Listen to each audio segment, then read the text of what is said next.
হবে না।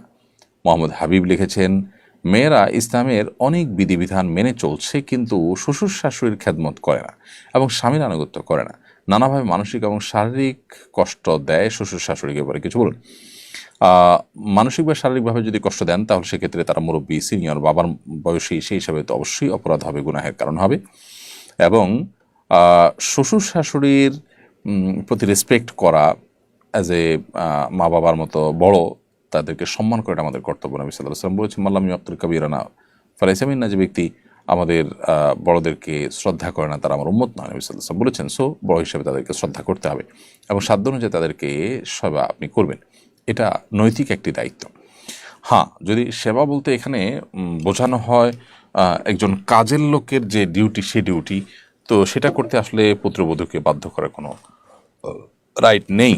হ্যাঁ, একজন মুরব্বী, একজন বয়স্ক মানুষ আছেন, তার বিপদে, তার কষ্টে তার পাশে থাকা, এটা তো আমাদের নৈতিক দায়িত্ব, সেই জায়গা থেকে আমাদের এটা করা উচিত।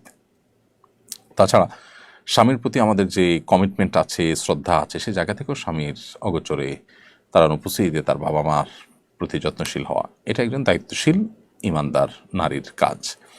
কিন্তু সেটা যেন ওই যে বললাম, তার উপরে তাকে কাজের মেয়ের মতো করে আননেসেসারি কাজের বোঝা তার উপরে চাপিয়ে দেওয়া যেন না হয়, সেটিও পুরুষদেরকে লক্ষ্য রাখতে হয় বা